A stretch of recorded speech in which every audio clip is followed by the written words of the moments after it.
ಇನ್ನುಳಿದ ಸುದ್ದಿಗಳನ್ನು ನೋಡೋಣ ಬನ್ನಿ. ಬಳ್ಳಾರಿ ಲೋಕಸಭೆಗೆ ಟಿಕೆಟ್ ಆಕಾಂಕ್ಷಿ ನಾನೊಬ್ಬನೇ ಎಂದು ಶ್ರೀರಾಮುಲು ಹೇಳಿದ್ದಾರೆ. ಹಾಲಿ ಸಂಸದ ದೇವೇಂದ್ರಪ್ಪ ಅವರ ಮೇಲೆ ಅಭಿಮಾನವಿದೆ, ಆದರೆ ಶ್ರೀರಾಮುಲು ರಾಜಕೀಯದಲ್ಲಿ ಮತ್ತಷ್ಟು ಬೆಳೆಯಬೇಕು ಎಂದು ದೇವೇಂದ್ರಪ್ಪ ಇಚ್ಛೆ ಪಡ್ತಾರೆ ಎನ್ನುವ ಮೂಲಕ ಪರೋಕ್ಷವಾಗಿ ಬಳ್ಳಾರಿ ಟಿಕೆಟ್ ನನಗೆ ಎಂದಿದ್ದಾರೆ. ಮೋದಿ ಹವಾ ಮೇಲೆ ಮೋದಿ ಹೆಸರಲ್ಲಿ ಎಷ್ಟು ಬಾರಿ ಸ್ಪರ್ಧೆ ಮಾಡ್ತೀರಾ? ಸ್ವಂತ ವರ್ಚಸ್ಸನ್ನ ಬೆಳೆಸಿಕೊಳ್ಳಿ ಎಂದು ಪಕ್ಷ ಸೂಚಿಸಿದೆ.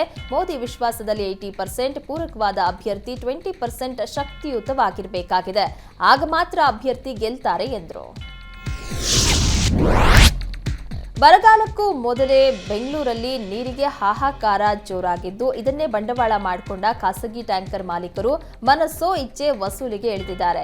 ಈ ಹಿನ್ನೆಲೆ ಡಿಸಿಎಂ ಡಿಕೆ ಶಿವಕುಮಾರ್ ಅವರು ಬಿಡಬ್ಲ್ಯೂಎಸ್ಎಸ್ಪಿ, ಬಿಬಿಎಂಪಿ, ಬೆಸ್ಕಾಂ, ಪೊಲೀಸ್ ಅಧಿಕಾರಿಗಳು ಮತ್ತು ಝೋನಲ್ ಅಧಿಕಾರಿಗಳ ಜೊತೆ ಮಹತ್ವದ ಸಭೆಯನ್ನು ನಡೆಸಿದ್ರು.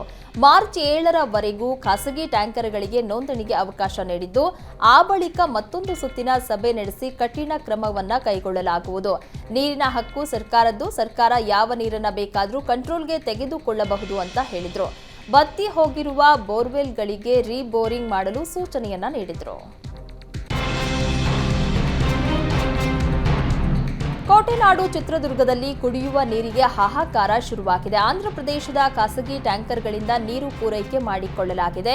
ಮೊಳಕಾಲ್ಮೂರು ಪಟ್ಟಣದಲ್ಲಿ ಕುಡಿಯುವ ನೀರು ಮಾರಾಟ ಆಂಧ್ರದ ಖಾಸಗಿ ಟ್ಯಾಂಕರ್ಗಳಿಂದ ಕುಡಿಯುವ ನೀರು ಮಾರಾಟ ಮಾಡಲಾಗ್ತಾ ಇದ್ದು, ಒಂದು ಕೊಡಕ್ಕೆ 15 ರೂಪಾಯಿ ನೀರು ಮಾರಾಟ ಮಾಡಲಾಗಿದೆ.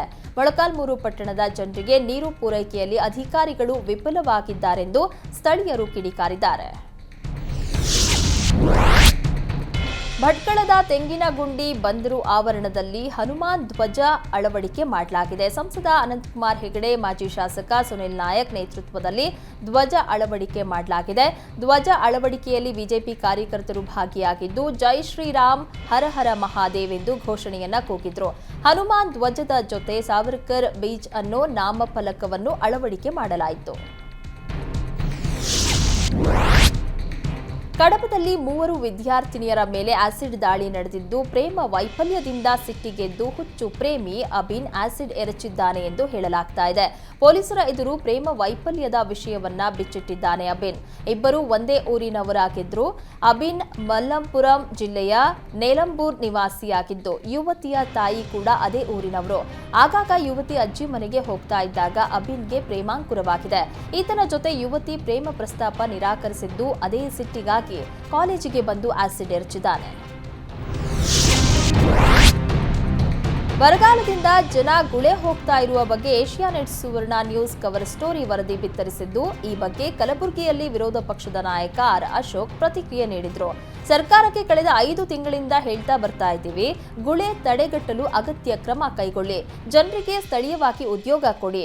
ನಾನು ಕಂದಾಯ ಸಚಿವನಿದ್ದಾಗ ಜನರಿಗೆ ಆಹಾರದ ಕಿಟ್ ಕೊಟ್ಟಿದ್ದೆ, ಈಗಲೂ ಜನರಿಗೆ ಕಿಟ್ ಕೊಡಿ, ಉದ್ಯೋಗ ಕೊಡಿ ಅಂತ ಹೇಳಿದ್ದೀನಿ. ಅಧಿವೇಶನದಲ್ಲೂ ಈ ವಿಚಾರ ಚರ್ಚೆ ಮಾಡಿರುವೆ ಎಂದರು. ಅಮಾಯಕ ಕಾರ್ಮಿಕರ ಮೇಲೆ ದೌರ್ಜನ್ಯ, ಅಕ್ರಮ ಗಣಿಗಾರಿಕೆಯಲ್ಲಿ ಭಾಗಿಯಾದ ಅರಣ್ಯಾಧಿಕಾರಿಗಳು, ಜಿಲ್ಲಾಧಿಕಾರಿಗಳ ವಿರುದ್ಧ ಕ್ರಮಕ್ಕೆ ಆಗ್ರಹಿಸಿ ಮಾಜಿ ಸಚಿವ ಗೂಳಿಹಟ್ಟಿ ಶೇಖರ್ ಧರಣಿಯನ್ನ ನಡೆಸಿದ್ರು. ಚಿತ್ರದುರ್ಗ ಜಿಲ್ಲೆ ಹೊಸದುರ್ಗ ಪಟ್ಟಣದಲ್ಲಿ ಅರಣ್ಯ ಇಲಾಖೆ ಕಚೇರಿ ಎದುರು ಗೂಳಿಹಟ್ಟಿ ಅಮರಣಾಂತ ಉಪವಾಸ ಸತ್ಯಾಗ್ರಹ ನಡೆಸ್ತಾ ಇದ್ದಾರೆ.